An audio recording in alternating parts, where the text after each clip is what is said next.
Microphone check, 1, 2, what is this? It's the 5'7" assassin in the podcast business. I am your host, Rohan Patra, the rap music plug at your service.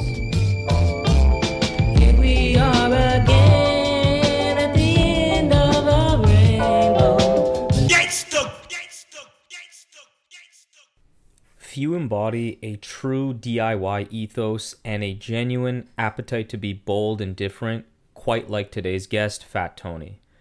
Tony is a Houston native whose charisma and eccentric tastes have led him down a highly unique artistic journey, making waves in the rap game with his musically diverse albums and wide array of collaborations with the likes of Paul Wall, A$AP Rocky, and more, to hosting TV shows on Vice. Fat Tony is a multimedia star who is here today to discuss the key lessons he's learned as a creator, the importance of following your authentic North Star, and his latest album with Taydex, I Will Make a Baby in This Damn Economy. The Rap Music Plug podcast presented by QLC TV is the remedy to the I don't have anything good to listen to problem. Through in-depth artist interviews, album reviews, and general rap commentary on the best that the underground rap scene has to offer, this is your one-stop shop to knowing what to add to your queue, play next, or pop into your record player. Welcome to the show. Yes, sir. Fat Tony, how you doing? I'm doing good, man. I'm on the road. My new album just came out. I Will Make a Baby in This Damn Economy. And now we out here pushing it. Love to hear it, man. You've been making waves in the rap game for over a decade now. I think the first time I heard you is probably a pretty familiar thing you've heard is on that Get Lit track by yeah. A$AP. That was obviously a huge moment, and you've just been part of a lot of huge moments over your career. You've also hosted shows on Vice. You've been in the spotlight as a leader in the kind of DIY musical movements in Houston and other places, and you just collaborated with so many people, different backgrounds, different styles of music, different kind of like statures. It's just amazing. So, given your winding road of a career to date, what are some of like the more important lessons you've learned as a creator? Wow, great question. I would say one of the best lessons that I've learned is to trust myself. Like, I think, especially early on when you're young and you're just so hungry to like get out there and like get people to hear you or to notice you, I think sometimes it can lead you to kind of feeling kind of like jittery or kind of anxious or feeling like just like feeling just like all these feelings that I think are kind of toxic to artistry. Whereas I feel like my best work has always been when I feel comfortable, when I'm having fun, when I'm making something that I enjoy, when I'm making music that I would want to listen to or makes me happy to perform it rather than, oh, I'm going to listen to what a friend says that I should do because a certain trend's happening, or maybe a manager or an agent is trying to push me to work with a certain person that I think isn't the right fit. I think that if you listen to yourself and stay true to yourself, you'll make the music that resonates the most with others. Because I think people like honesty, right? Mm-hmm. And even if people can't articulate it, they can kind of sense when an artist is doing something that isn't really for them, and that makes them turned off. Whether that's like, oh, I listened to my favorite artist's new album and it felt mid, or it felt kind of like boring, or you know what I mean? Yeah. So I would say that's like probably the top lesson that I've learned, to always do what I feel like resonates the most with me, Tony, Anthony. What would I want to hear? What would I want to say? And even when I think about the songs that people seem to know me the most for, like BKNY or Texas or Swervin' or Get Lit with A$AP Rocky, any of these songs were all songs that when I think back to making them, me and the producer or the other artist involved, we were just having fun. We were likely doing it at like someone's house. Like, we didn't feel the pressure of we got to make a hit or we got to blow up. Like, we were just doing what felt fun. And oftentimes those are songs that have like little inside jokes or like a little wit to it that we're just laughing about all day in the room, and that's how it made its way into the song. So that's my number one thing, man. You have to follow your North Star. You have to be who you are, especially if you want people to get into your work. You have to be true to yourself because that truth always resonates with any audience. And I find it interesting this idea of overcoming the pressure, not only of making a hit, like you say, but I just feel like as a creator, and this is you've made this your not only your passion but your career, like how do you overcome that feeling of like, man, I need to get paid, I need to put like food on the table for me and my loved ones? Like how do you let that not be polluting to what you actually want to make as like a true creator? I try to use that feeling to just do more of what I do best. Like when I feel like, yo, I need to get my money up, I need some more opportunities flowing in and starting to feel light. That's when I try to put myself out there more. That's when I start just dropping music in like a more loose way. I might start tweeting more. I might start posting more. I might start pulling up on my homies and their shows more. Like I feel like in those moments where you're feeling really hungry and you want something to happen for yourself, that's when I think you need to tap even further into who you are and pull that out. Like I never felt like when I'm feeling low or feeling desperate or like feeling broke that it's time for me to sell out. And Sell by out, sell yeah. out, I mean do something that's not me. Like make the type of music that I wouldn't listen to. Say things in my music that I wouldn't agree with normally if I heard another artist say it, or even if I heard it in like a daily conversation.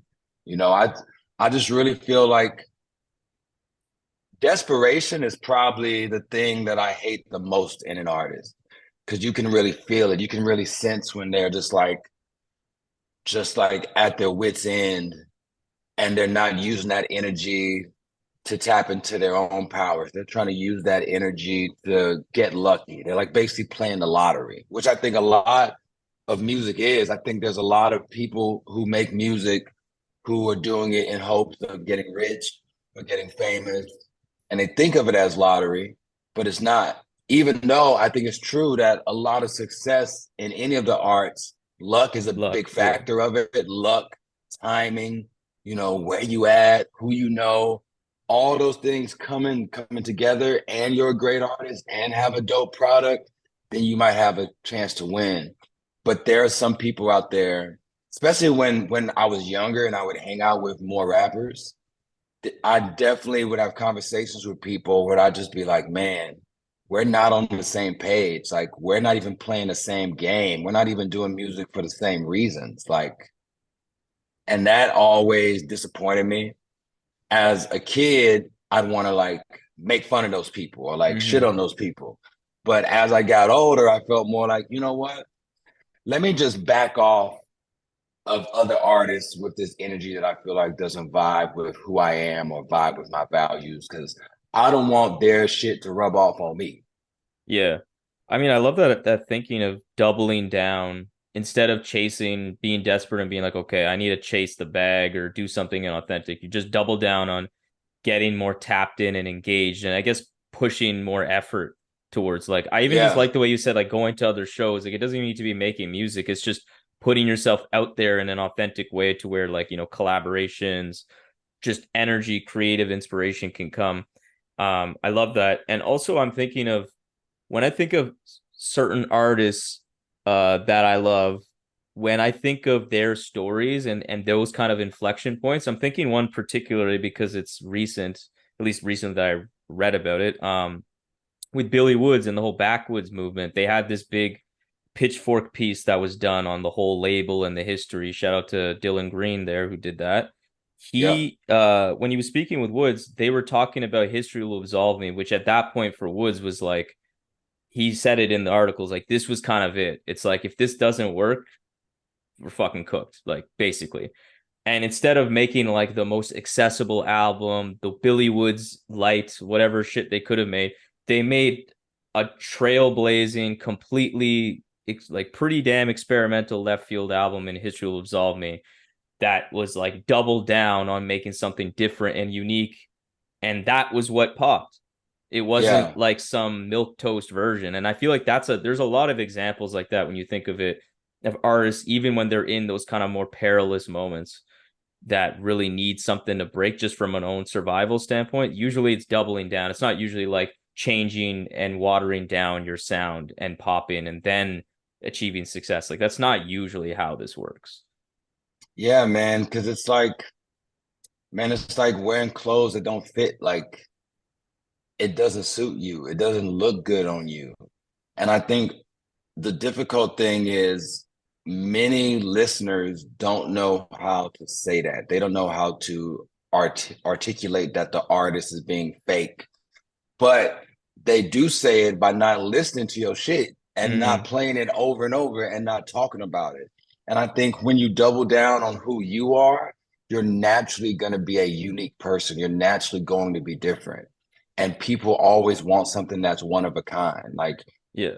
Like even if you're dating and you meet someone and you fall in love, I think a lot of the things that really attract people to one another is like, damn, I've never met someone like him before, or like her before, or like them before. Like, yo, this is different. This is even Billy Woods. Like, even for like me as a fan, when I first heard Billy Woods, I was like, damn, this kind of reminds me of some other shit, but I've never heard music that was just like this. Yeah. And then the things that he's saying in it, like the perspectives that he's bringing to it, I'm like, damn, I've never heard someone say, I don't want to hear Nas at Carnegie Hall with an orchestra. But I do remember all the Illmatic celebration stuff when he was doing that. I was like, this is kind of getting cheesy to me. Yeah. So to hear someone say what I felt but never said out loud and in music and the music's dope, that is something that like no like label, no A&R, no manager, not even other songwriters could have told him to say that. That is something that came from him. Yeah. I love that. And how did working in other forms of media feed back into how you approach the music, if at all? Because you have a definitely an interesting career in that sense where you've not just been making music, you've been doing other things. Yeah, I would say it like really changed for me around like 2017. I started to play a lot of comedy shows because like a lot of comedy shows in LA, they would have like a music guest. I Mm-hmm. would play shows with John Daly, Brandon Wardell, all these different people who like hosted a comedy night. They would have comics come and do 5, 10 minutes, and then they'd have a music act. And I really enjoyed that because the audience is there. They're mostly sitting down and they're really listening. And in those shows, they're really listening for your lyrics more than anything else. Right. And even the camaraderie that I felt amongst the other comics at those shows, like we would just have really interesting conversations, really funny conversations in a way that I didn't really feel all the time playing concerts with other rappers. Cause I feel like a lot of time when you're playing shows with other artists and the artists don't know each other beforehand, everyone's kind of standoffish. Yeah. Like everyone isn't really looking to like, you know, dap up the stranger artist that they don't know or like, chat with them. But I feel like comics, they fucking love talking. They have diarrhea of the mouth almost constantly. And in those settings, I would find a lot of them kind of thought the same way that I think about music because I grew up loving comedy too, even though I'm not a comedian. I've never done stand up, you know what I Mm-hmm. mean? But I like the thought process of, isn't it funny how our society does this? Or like, you know what I mean? Just like all these different things that happen in our world, them really talking about it in a matter of fact way and more so talking about what they see and hear and how they feel about it than talk about themselves.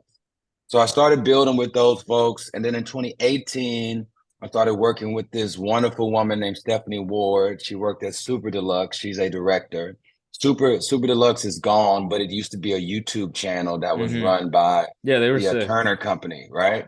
And we made a show called Thrift Hall, which basically was like a competitive fashion show where we take people to a Goodwill to like on a time limit, start shopping for clothes that fit the theme of the episode. Whether it's like, yo, I'm trying to dress up like a Twitch streamer, or I'm trying to dress up like I'm going to my first date and it's a Taco Bell, like just whatever the concept was. And most of the people that we booked were comics that I met just from playing shows in recent time. And artists I knew too. So we had Open Mike Eagle on it. Mm-hmm. I even got Billie Eilish on it, Kuko, Hannibal Barris, the rapper Buddy, John Early. I mean, we had Zach Fox, we had hella people on it. And doing that show was the first time in my life that I had a project where I could meld my music community and my comedy community. And just from that whole year or two of doing that, that led to Vice Live. That led to me playing more shows with comedians. That like led to me doing some short films with like some of the comics, like the filmmakers that I would meet from Thrift Hall or from playing shows. And that just kind of opened up my world to seeing like, yo, like there's more for me to give as an artist to all of entertainment. Yeah. Like since that time, I've done podcasts, like I've acted a little bit, I've hosted, like you mentioned before. Like I always see myself in my artistry as ever evolving. I'm always open to any medium if it feels right. Like I've been in bands before, punk bands, you know what I mean? Like I just never want to limit myself to one thing or one sound or even one group of like, you know, collaborators. Like I Yeah. always want to keep growing and keep trying to challenge myself to do something different. And if it feels good and we make something dope, then I'll keep doing it. But if in the middle of this experimentation, I make something or try something that doesn't really feel right for me and it's not that tight when it's done, I just put it aside and I just keep it moving. Like I feel like as an artist, you have to be nonstop creative. Like there's no end in sight. There is no just one hit thing that you do that's going to set you up for life. And I don't even mean in a financial way, but even like emotionally. Like Yeah. there's like not one project that I can make that'll make me feel like, all right, I've finally done it. I have beat being an artist. I am done. You know what I mean? There's always more. And there's always more because life evolves too. Like even with this album, I Will Make a Baby in This Damn Economy. If you asked me 10 years ago, I wasn't making songs about wanting to start a family or you know what I mean? Like Yeah. I'm just trying to make music that's really reflective of where I'm at in my life. Yeah, because I feel like with music and with comedy, I think the common thread is that it's to going back to your thing about authenticity, what makes art like comedy and music so cool is that it's kind of just infinite. Like there's not really there's no like it's not math where there's just a finite amount of like stand up like jokes that you can make or finite amount of music. Like you can truly just continuously music will never stop is the point. And I think that's what attracts me to I'm a huge comedy fan too and a huge music fan for that reason where it's just like you can just listen to something and truly be like blessed with like wow, damn, that's cool. Never thought of that. Like you can always say, never thought of making those sounds together, never thought of saying it Yeah. like that. And you can just keep going on and on with that. And that feeling of how'd you say like never stopping? Like I'm thinking of other artists I've interviewed on this show before. I'm thinking of Akai Solo in particular.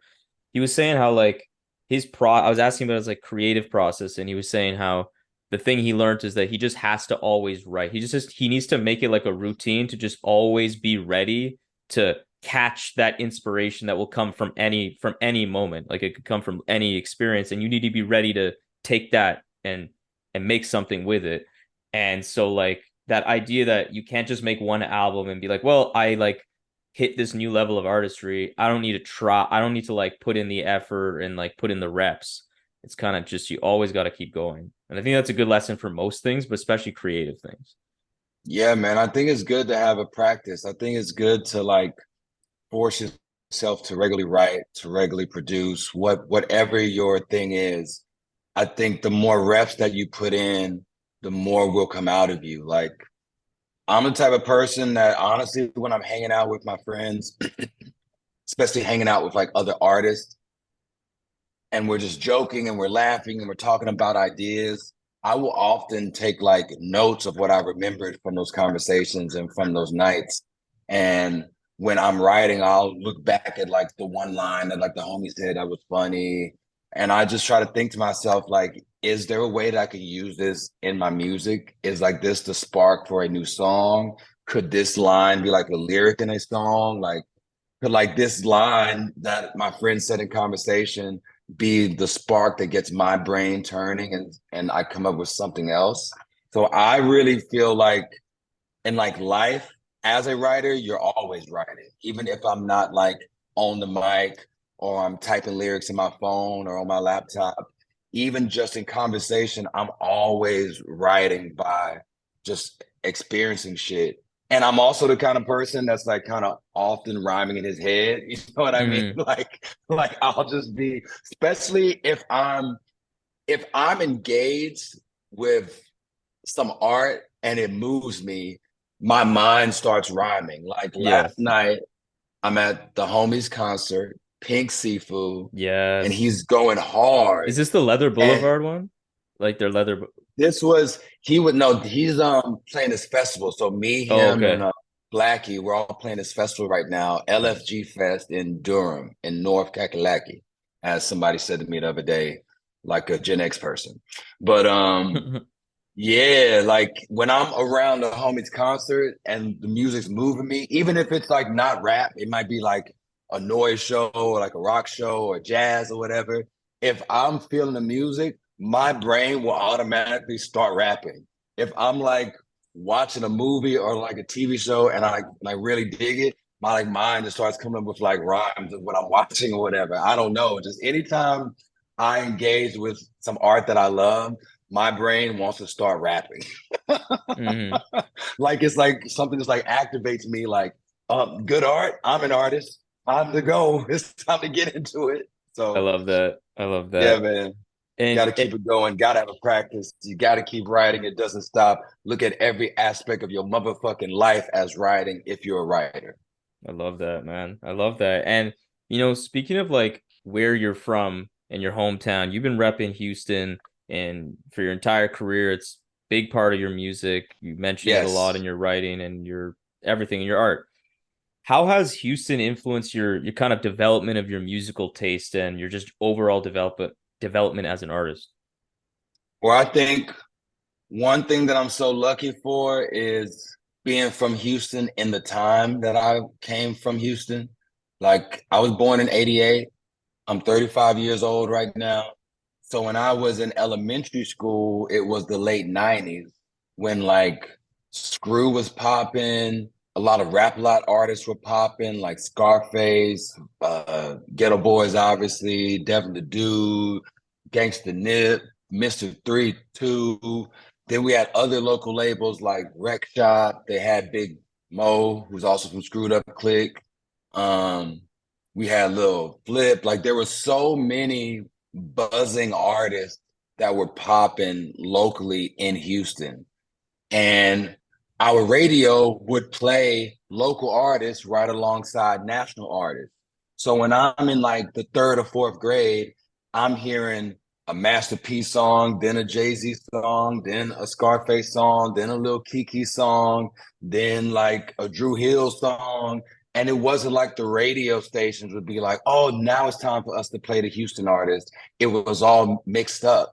And because I was into music from day one, I knew who the artists were. I would buy the CDs, read where they recorded. Oh, I see they use a studio in Houston. They must be from Houston. You feel me?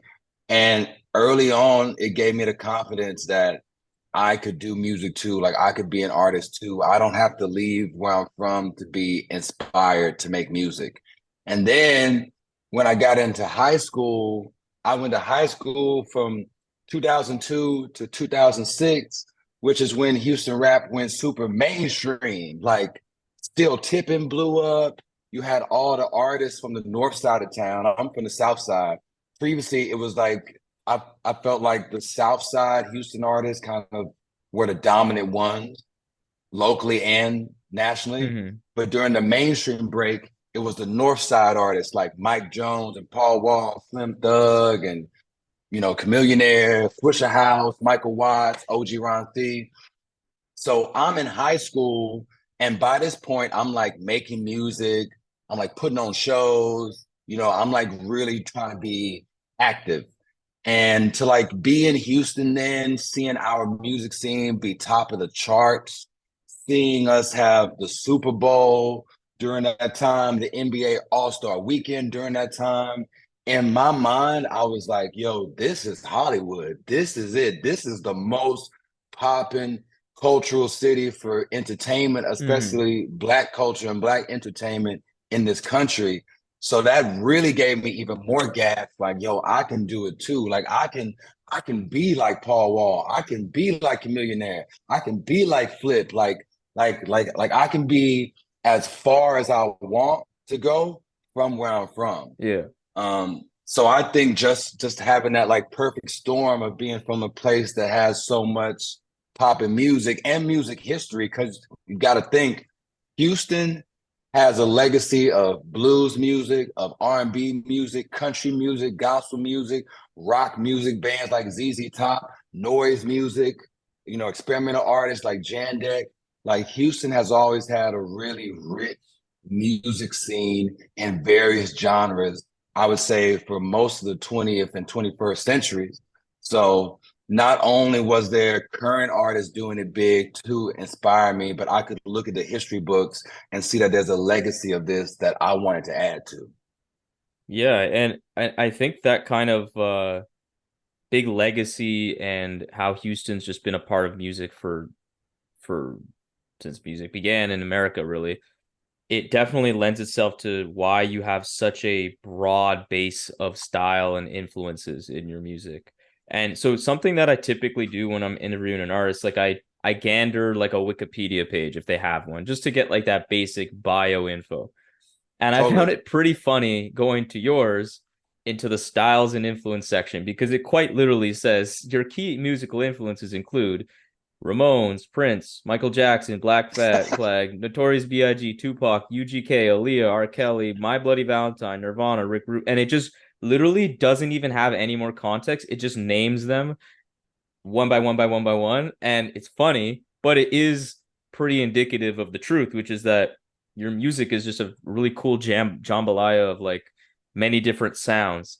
And Yeah. so given that your music incorporates these many different styles, like I have to imagine that for your music to not end up being just this like giant mess, there needs to be some sort of semblance, or as you put it, kind of like earlier, actually, a North Star of sorts that can kind of make you have some sort of direction. So, what would you say is the North Star that you vibe for when you make your music?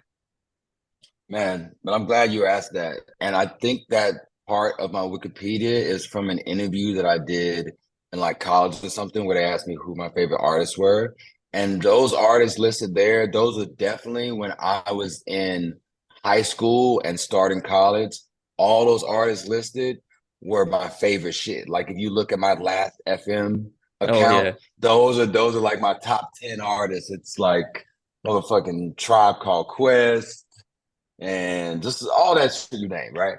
And when I'm making music though, I never wanted to sound like all of my influences because I kind of feel like that's a bit try hard. So I never wanted to be like, yo, I want you to hear that I like Prince. I want you to hear that I like punk music. I want you to, I just felt like that'd be kind of doing a disservice to the music I wanted to make.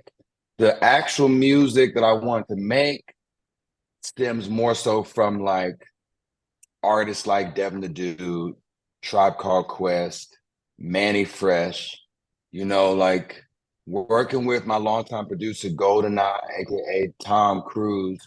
What really attracted me to him was he was similar. Like when I first met him and his homies that had a rap group together, they listed their influences on their MySpace as like 3 6 Mafia, Neil Young, My Bloody Valentine, Buju Banton, David Bowie, Master P, UGK, E40, Mac Dre. I'm like, damn, they're like me, right? And I think for us, we have those broad influences and it inspires us to be as different as possible. Like what I like about those artists was that they pushed the boundaries and did their own thing. That's why I mentioned Devin the Dude, because Yeah. I feel like he's such an original artist. Like he might you could say that he's of course inspired a bit by people like maybe a Slick Rick, but what Devin the Dude does with his voice and his storytelling, in my opinion, is very singular. It's so And when singular. I and Yeah. when I saw that GoldenEye, aka Tom Cruise, which I'm gonna put out there for the old school people that remember the Tom Cruise Mm. name, when I saw that him and his friends listed that wide array of influences, and then I listened to their music, and it was so different than any of the influences, but I could tell that there's a little bits of this and that there. That's what really struck me like, yo, I want to work with this person. Like, I want to work with someone who wants to be their own sound, their own style. Cause that's really what I think that those artists are really trying to like tell us. Like, an artist like Prince or David Bowie really pushing the edge, pushing boundaries, being very different, going very left sometimes. I think what they're trying to say is you can be yourself too. Like you can be as weird or as original as you want to be, and you can still be a star. You can still make great music. You can still reach a lot of people. You can even reach people that are more closed-minded than you by you just being yourself more and being unabashedly yourself and doubling down on it and not being afraid to take a chance and be different. Because if you stay the same and try to imitate, I guarantee you're going to be forgotten. Like the only reason all the artists that we've even brought up during this conversation, even newer artists like Billy Woods or like a Kai Solo, all of these artists have their own distinct voice, Yeah. their own distinct style of production. And if you put them on a show together, they might have many of the same fans, but every act that performs is going to sound pretty different from the next one. So I was always like looking to collaborate with people that felt like me. Like almost everyone that I've worked with has been someone who, like me, grew up liking all kinds of music. And also the kind of people who don't look at music as being your whole identity. Like Interesting. like punk music and hardcore is what really inspired me to make music first. Like I grew up loving rap and all kind of shit my whole life, but it was through punk music that really gave me the gas to be like, yo, I can be DIY.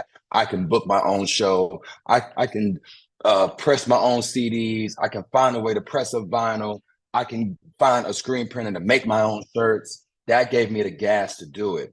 But all my life, I never felt like I dressed punk or like tried to look punk, Yeah. even though like when like I was coming up and I was a kid, there was some friends of mine who were shocked that I was a rapper too, because they only knew me as like a punk dude. You know what I mean? Mm. They only knew me as like the guy that is fucking obsessed with punk music and has all this vinyl and all these things and is always lecturing about the history of the genre and the subgenres and all this shit. But yeah, man, I just never felt like I just never agreed with someone who appreciates a culture trying to take on that culture into their own identity fully if it's not natural. Like, you know, there's like certain things that I'm naturally drawn to from all the subcultures that I'm interested in, you know, whether it's fashion or like a certain look or whatever. But none of them have I ever felt like, yo, I want to put on the uniform. I'm going to put on the punk uniform. I'm going to put on the techno uniform. I'm going to put on the country uniform. It's like, no, I'm going to do me. And I like polo and vintage shirts and New Balance and shit. And I'm going to dress like that, whether I'm at a noise show or a rap show or I'm in a club or I'm at a country western show or whatever the fuck, because I'm me. I think that's important to have that strong sense of self. And I also would say that it's based on what I understand of you and what you're interested in, it's so diverse that I find people like you, because I can kind of fit count myself as that in the sense that I've naturally been someone that in my life I haven't been able to be so boxed into like a certain culture or certain identity. And that has it's in ways it allows me to connect to so many different people, types of people. But at the same Yeah. time, it can get the negative is that if you don't find that sense of self strong enough and establish that confidently, you can just feel lost. You can feel like I don't have my tribe. Whereas people who maybe are a little easier, have less diverse, like kind of interest, which is nothing good or bad about that. It's a little easier to just be like, yeah, these are my people, and you can just connect and feel like in community. And so, yeah, I can't say enough how important it is to have that strong sense of self that this is me. I'm all of these things combined. Yeah, I think that's great. And Man, I yeah, appreciate that you said that it's not good or bad if you don't have that like diverse range of yeah, tastes because 100%. I've also never been the kind of person that would shit on someone for, only liking what's on the radio or only liking the most mainstream stuff. You know, I don't care what you're passionate about. If you're passionate about anything cultural or music or the arts, you and I have something in common that we can connect on. You don't have to be the most underground, most obscure music lover for me to vibe with you and to connect with you. And I always hated people who use their interest to be fucking pretentious and talk Mhm. down to people who weren't aware of like certain artists or certain movies. I just think that's wildly corny and not cool and not attractive. I think it's much more attractive to be you and try to connect with someone else wherever they're at and find that common ground and be open to dealing and communicating with any and everybody. Yeah, and I find as long as the person, because even I'm thinking of relationships here, as long as the person if I'm super passionate about music and this like niche underground shit, you don't need to like it even. But if you respect and are like appreciative that I'm so passionate about that, that's something I respect. If you just don't really seem to care that I'm like so interested in this thing that I talk about all the time, that's where it's like, okay, I don't know if like we're connecting here. You don't need to be Yeah, into fucking Fat Tony, but if you can respect that I really love this music and you find that cool and you're like, damn, it's so cool you're passionate about something. I like fashion though, and I'm like, I can give you the same back, then we're great. Gucci here because I have friends too. Like it's not you can't no one can be one everything to one person. So I think But there that's are important. people out there that only want to deal with someone else who is exactly like them. And I think that you're selling yourself short. You're cutting yourself off from new experiences and new people and honestly learning about something you wouldn't encounter normally. Like I've always been the type of person that was very curious. Like I've always been curious and open-minded and eager to try something different, eager to go somewhere that I've never been to before, eager to talk to someone with a totally different background than me. Like, I think that's what makes life fun, especially with like, all the darkness in the world, all the violence, all the greed, all the unfair situations, all the fuckery in this world that's constantly full of disaster. Let's create joy in our lives by trying to connect with each other and open up to each other. And I've just always been about that. Like even when I was a kid, my like mom would always comment this to me, and I never really thought nothing about it until recently.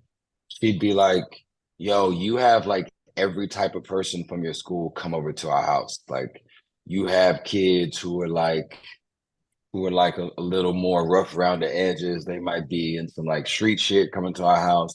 You have some straight up nerds coming to our house.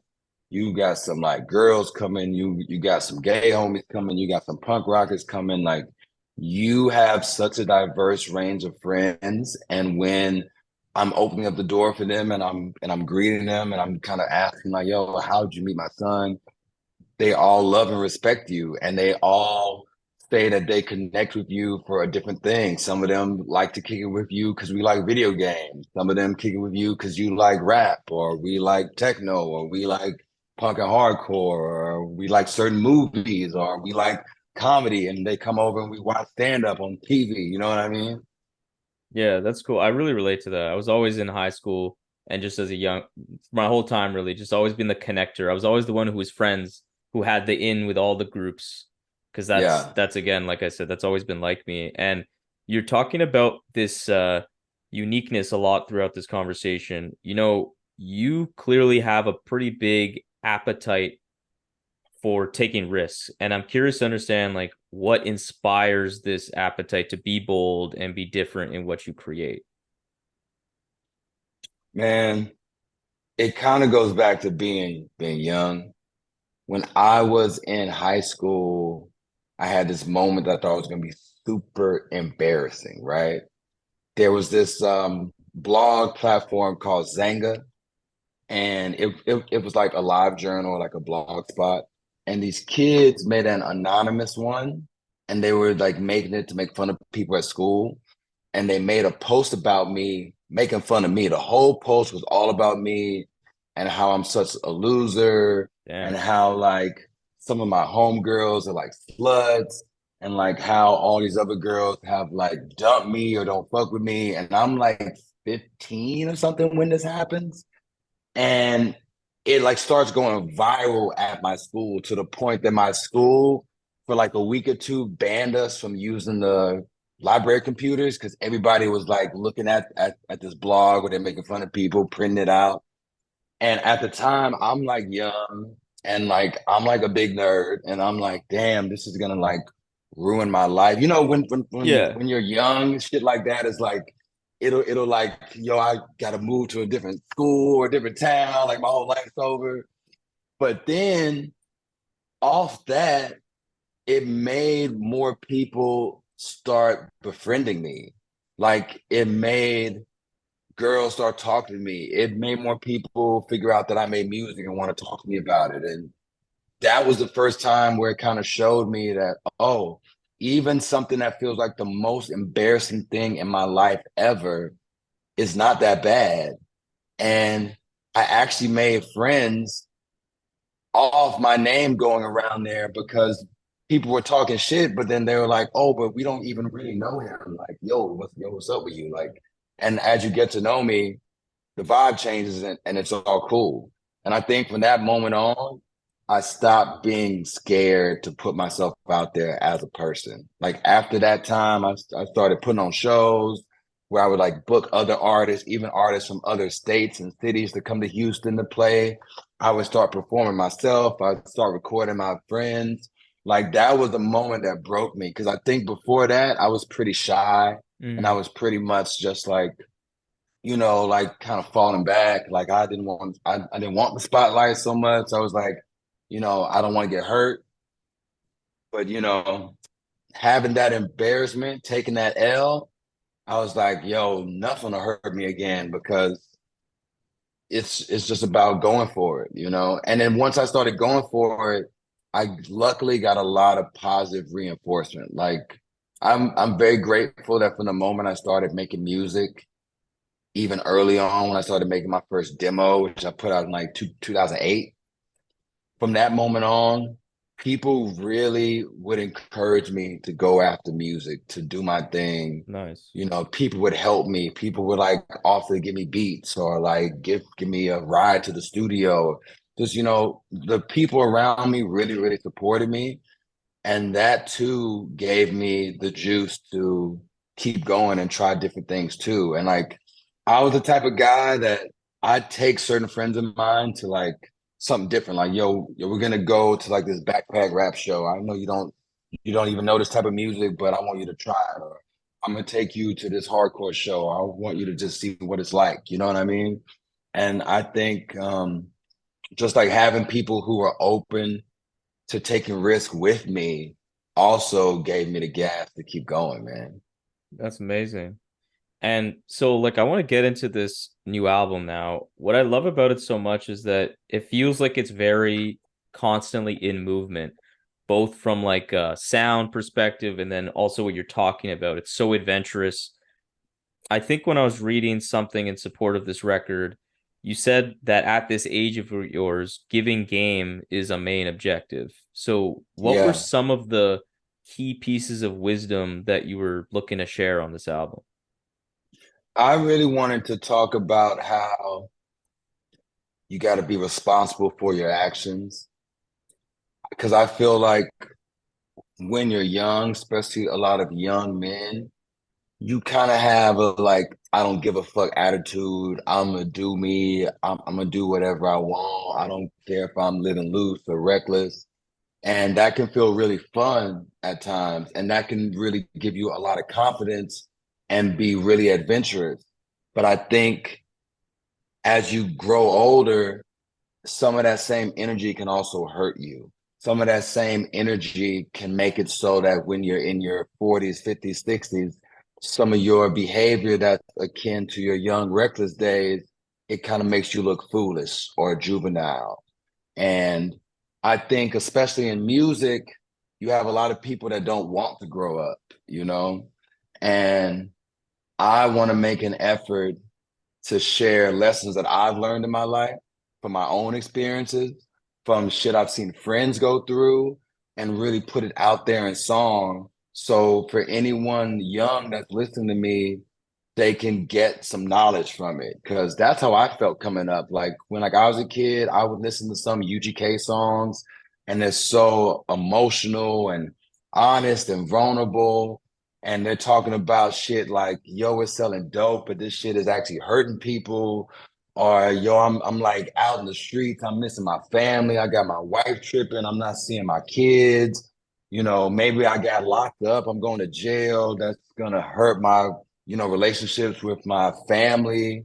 You know what I mean? Like all these things that I felt like, yo, they like trying to show you that even the shit that looks glamorous ain't always glamorous. You know what I mean? Hmm. And that there are pros and cons to everything and that life is serious.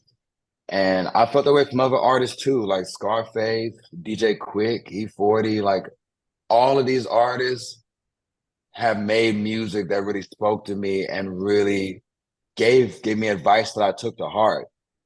And I'm the kind of person that likes to have a lot of fun in my music, especially earlier on in my music. Still, my music's fun as fuck, but I really love to almost prioritize fun in my music early on.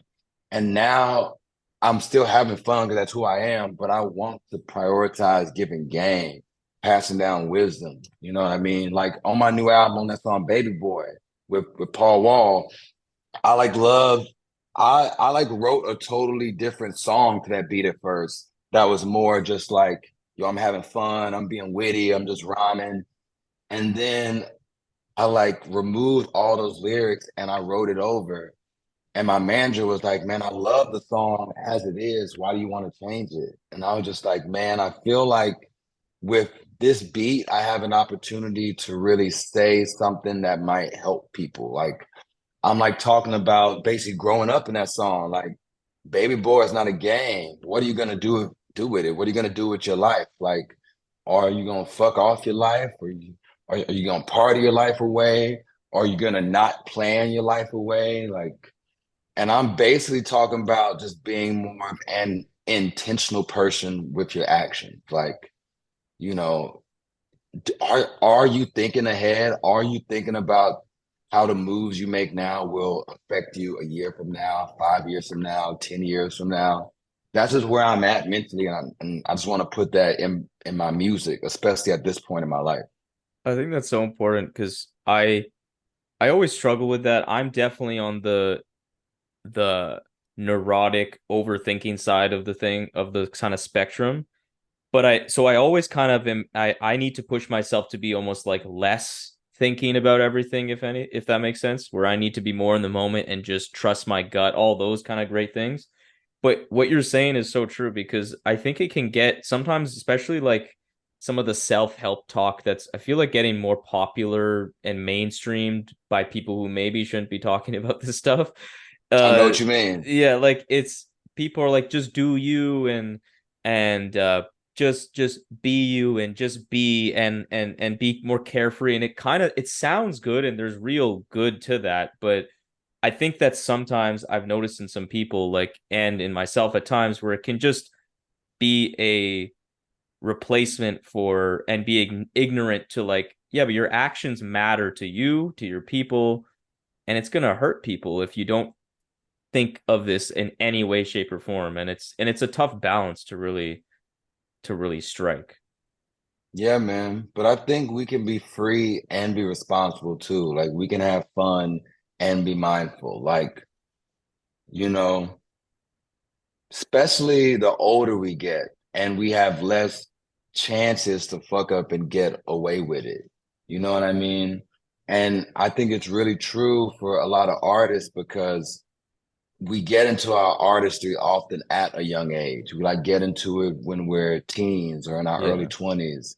And it's so easy to become like a character in that Nas song, Second Childhood, where you're just living the same way that you lived when you were 18, 19, but you're 39, you're 49. You know what I mean? And I just think it just looks lame.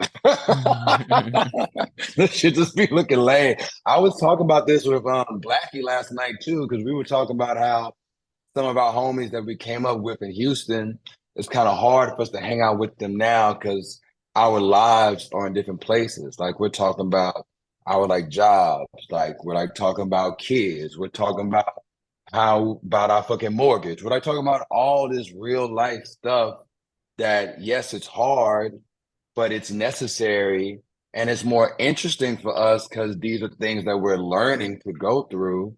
And some of the old homies just want to do the same shit that we did when we was 23.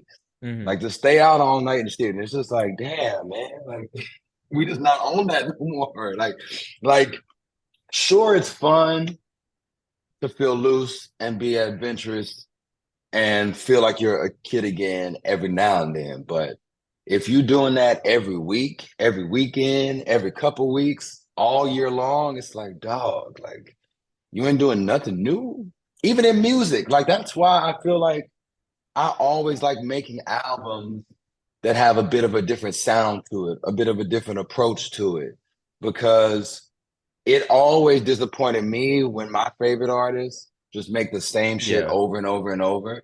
Like, and it doesn't have to be a drastic change, but just give me something to make me feel like, yo, when I'm in this mood, I want to hear this album from my favorite artist. When I'm in this mood, I want to hear this album from my favorite artist. And they're two different moods that kind of come from the same perspective, but it's like, yo, when I'm like, there's certain artists like, UGK, when I'm feeling vulnerable or feeling emotional, I want to listen to their Rotten Dirty album. When I'm feeling fly or feeling like I'm that nigga or I'm like about to go have some fun, I want to listen to their Dirty Money album. And it's two different sides of the same person. Yeah. And imagine if every album was just Rotten Dirty or just Dirty Money or just, you know what I mean? Like I want variety, and I think most people want that too. That's why even in like business, a company like a McDonald's or something, they like still dropping new items on the menu. You know Hmm. what I mean? Like they like still are like, yo, I'm gonna keep trying, I'm gonna keep learning, I'm gonna keep taking risks. Yeah. And evidenced by the title of this album and the track, well, lots of the music here, but especially the track Make a Baby, which I feel like is just a career moment for you in general. Fatherhood and birth is are major themes on this record. And from what I understand, the challenge of becoming a father is something that you felt more and more compelled to take on since the pandemic, while myself and I would imagine many others saw all the suffering, the disarray that was happening and still is obviously happening as a sign that, maybe this is the wrong time to have children, or maybe the world is fucking burning, as they say. So like why bring another life into this world? And so I'm very curious to understand like why this desire to become a father has actually grown in you recently. I've had some of those same thoughts and those same talks too about how the world is just going to shit and maybe it's doing a disservice by bringing a life into this world. But part of me feels like with so many cruel and unloving people out there who are ruining things, I want to put some more humans in this world that I can raise right, that I can put some values into to counteract all the bullshit people that you have coming. Like, I really think that it would be my greatest achievement to raise a kid or two or three to be a good person too, to be someone that's like happy, fun, responsible, caring, giving back, like all the things that I aspire to be, you know? And I once heard this quote that if you're a good person, a smart person, and granted, that's very, very subjective, but if you have those qualities and are open to raising a family, you should do it because it needs to be more people like you in this world. Whereas you have people that have values that I don't agree with and opinions I don't agree with, and they are procreating like a motherfucker. They having Hmm. kids left and right. You know what I mean?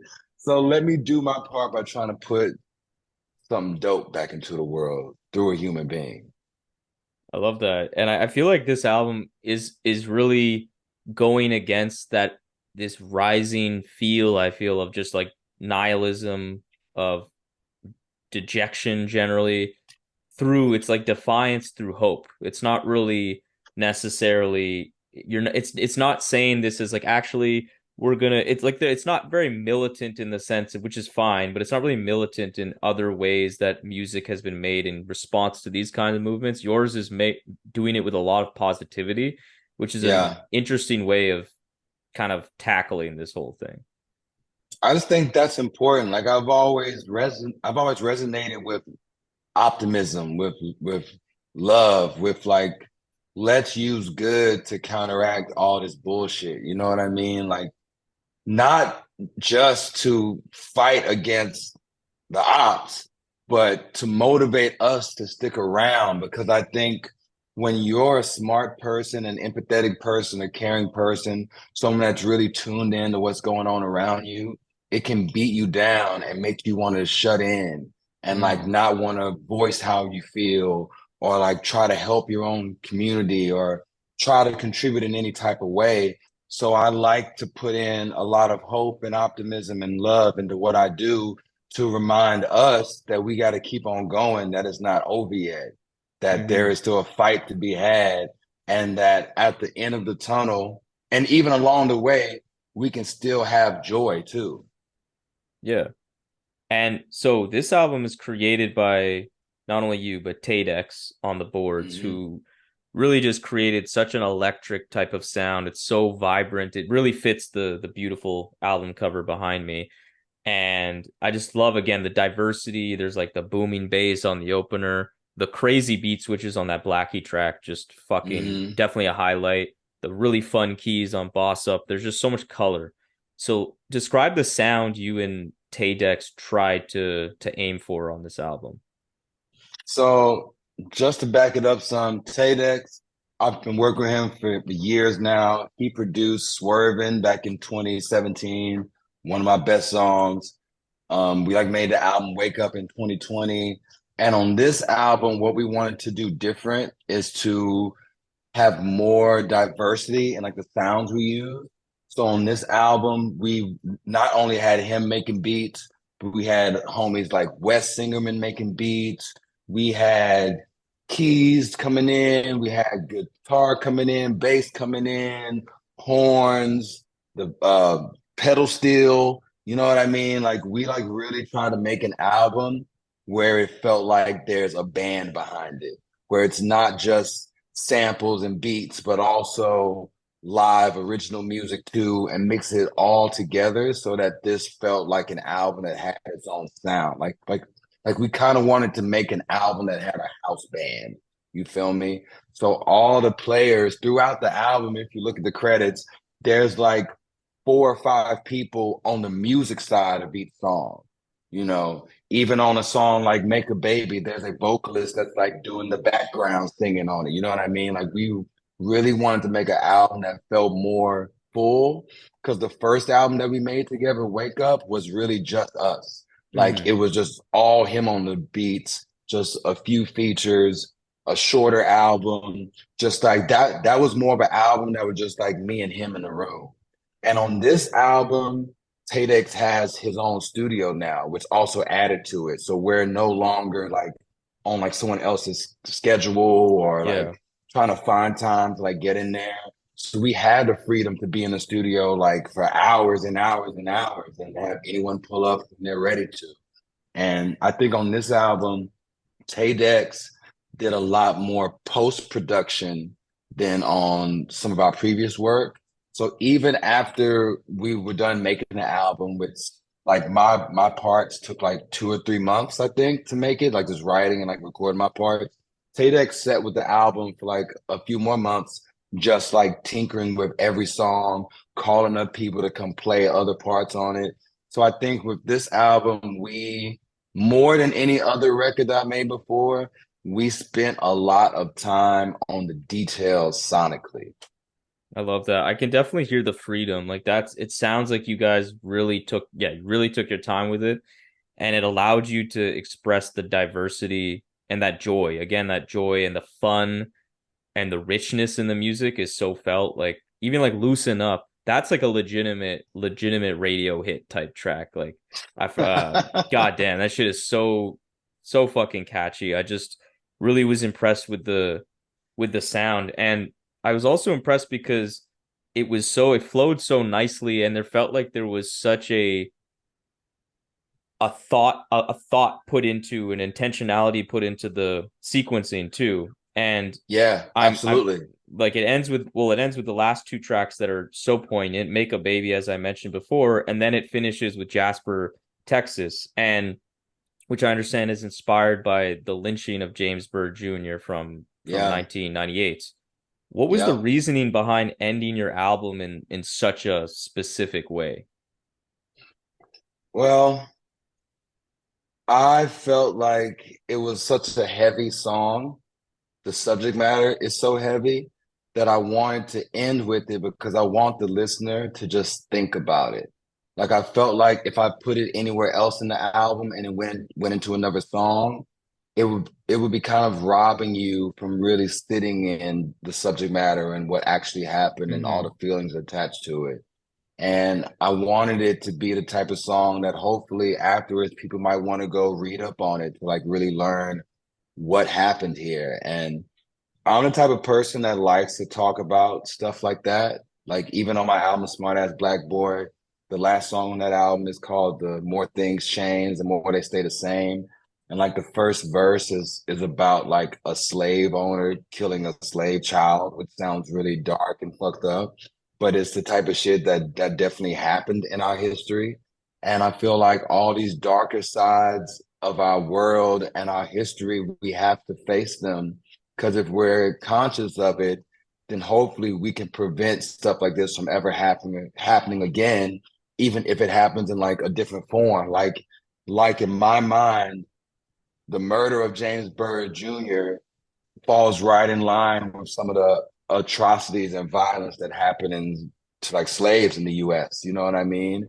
It is the exact same intent of the perpetrator of that violence. Mm-hmm. You are beneath me.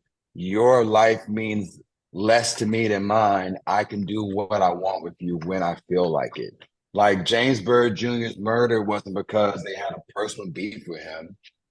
He was just a local guy and they were drunk and they were on their white supremacist ranting, just like talking about how they hate this and hate that. And they recognized him from being around town and they offered him a ride home when he was getting off work. You know, something totally innocent, which I think makes it even darker that like it like could have been anybody. Yeah. He just happened to be in the wrong place at the wrong time. And what like really inspired me to make that song is there's a painter, a visual artist named El Franco Lee II. He's a black artist from Houston, and he did a bunch of paintings of the James Byrd Jr. murder. And his paintings are very graphic because the way this guy died was really, really gruesome. They basically tied him to the back of a truck and they drug him for a long time until as like limbs were coming off, like really horrible, fucked up shit.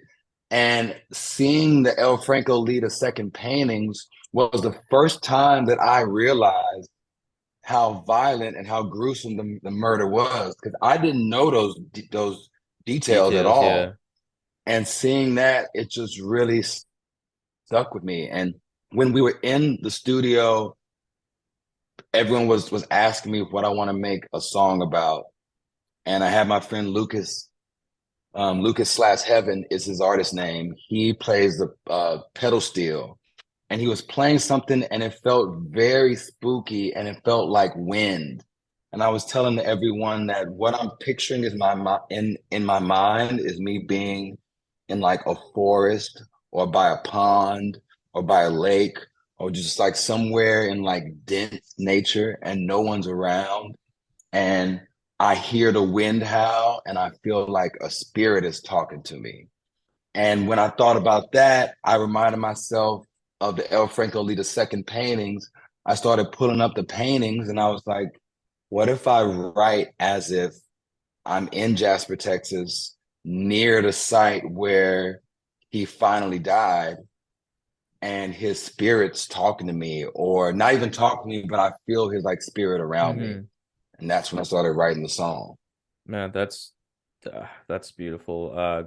I think what I how I took your decision, I guess you could say, to end the album that way was more like, given the fact that the album is especially about fatherhood and birth, like this, that's being a common through line. I kind of took it as like you having all this light, expressing all this hope, but then acknowledging kind of like the risk that comes with bringing a new life into this world, which is that you would be bringing them into a world that 25 years ago something like this happened, and obviously other things right now are currently happening that are equally dark or terrible. Yeah. And it just felt like a balance. It felt like you were keenly aware of the reality and the stakes of what you want to do. Doesn't mean you don't do it, but it's just like a reminder, a balance of like, this is the reality of what we're dealing with. Like, this is not a Yeah, joke. man. And I think maybe on like a subconscious level I felt that, but everything I just said was what was literally on my mind making it. Wow. But it is very interesting to like have this album that's so much about birth and like the joy of it, and then it ends on like death. But that's life, man. Like, James Bird Jr., he had parents too. Imagine you like raise a kid and you hear something like that happen to him. It would really fuck you up. But Yeah. that's part of the risk that you take putting somebody's life into this world. Yeah. Even And thinking about it make me tear up a little I bit. know, man. And like I That's just think real. also I think of like just that common refrain that you hear from a lot of folks when they want to just do that whole minimizing a lot of the evils that have happened in general Western society. A lot of times you just kind of hear it painted as like, oh, well, that happened just like so long ago. And like, oh my God, like you weren't born, your parents were. I'm like, and they make it just seem like it's passe. Like it's like, okay, relax, man. That was the Stone Age, when it's like this happened 25. I was born. I'm 28. I was actually Yeah. alive, which is I did not know until I looked into this story. I didn't know I was alive for a lynching. Like I did Yeah. not Isn't know that, and that crazy? that's a mind fuck, and it's just that's all I gotta say. It's just a mind fuck, and I think it did have that effect on me where it just kind of made me feel, after an album that's so joyful, it made me feel grounded. It didn't like make me depressed. It just kind of, yeah, just made me aware of the stakes of life, I guess, in a way Yeah. that made me feel almost I mean, appreciative of like still here. Yeah. yeah, it gotta be. And I think that, man, I really hate people that don't like to talk about shit like this because I think it's trying to sweep it under the rug that lets it happen. You Mm-hmm. know what I mean? That is why things like this can keep on happening because people think that it could never happen. So the people that want to perpetrate violence like this, they're emboldened to do it because they feel like they can get away with it Yeah. because no one is going to even be looking for that. You know what I mean? Mm-hmm. So, yeah, I definitely think that as atrocities happen in our various societies, it's our duty to call it out. It's our duty to like make everyone aware that this is happening, this has happened, and it could happen again. Yeah. Yeah.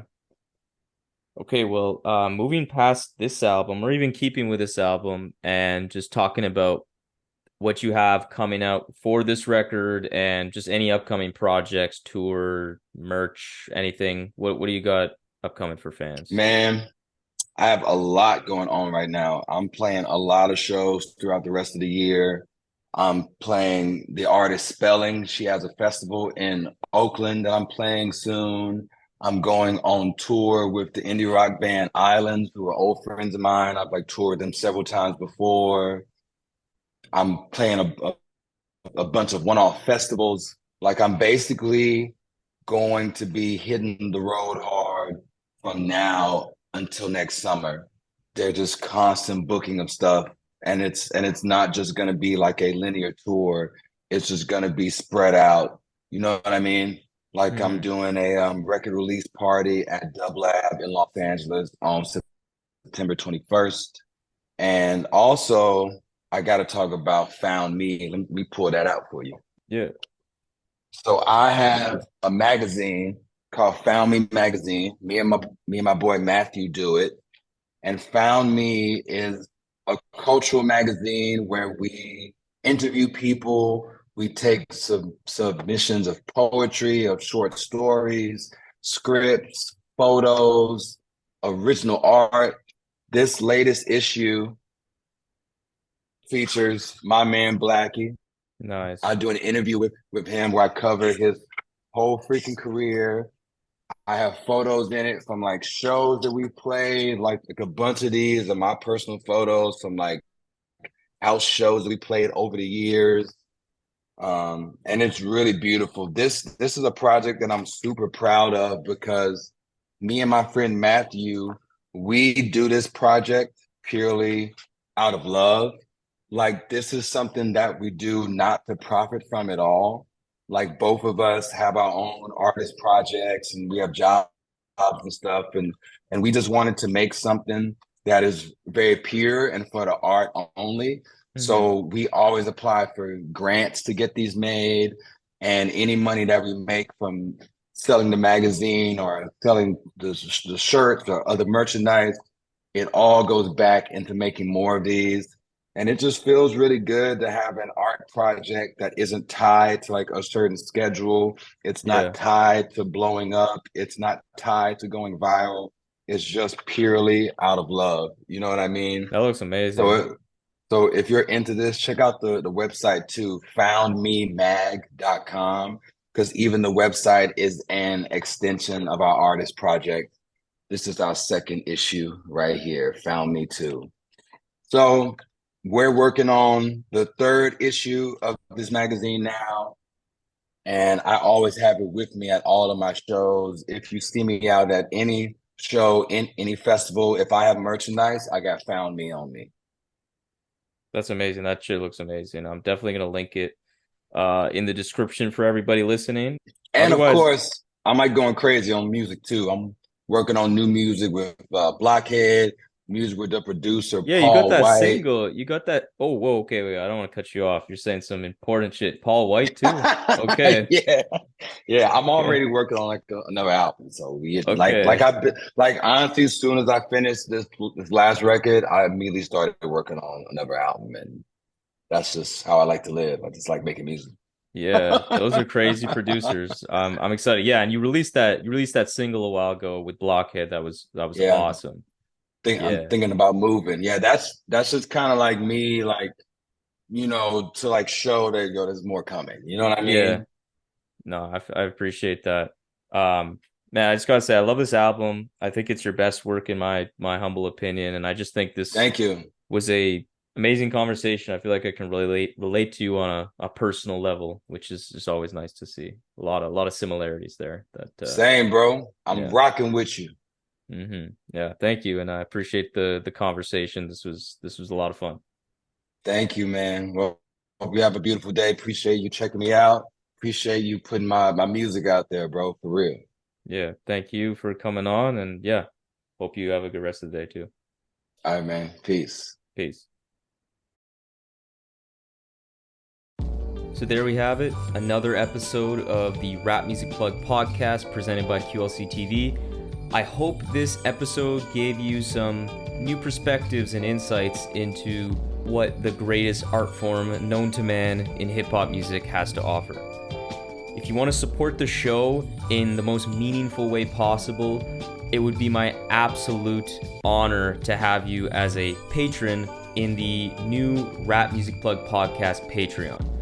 Through this Patreon, you will be getting exclusive content such as bonus episodes, exclusive album recommendations, exclusive playlists, early access to episodes, and more. And above all, though, you will be able to support the show directly in a way that will not only justify the crazy amount of time I spend on this show already, but allow me to cover some of the expenses related to supporting all of these great artists that we cover on the show through the website, and will allow us to sustain and build on this amazing growth that the RMPP has experienced recently. So if you have any questions about any of the Patreon stuff, or just want to keep tabs on the show, interact with me on rap music and all the great stuff that we can talk about, follow me on Twitter and Instagram at rapmusicplugpod, or shoot me an email at qlctv.podcast@gmail.com. You can also rate and review the show on Apple Podcasts and subscribe on YouTube and Spotify as well. But that's enough self-promotion for this episode. I hope you enjoyed it. Peace.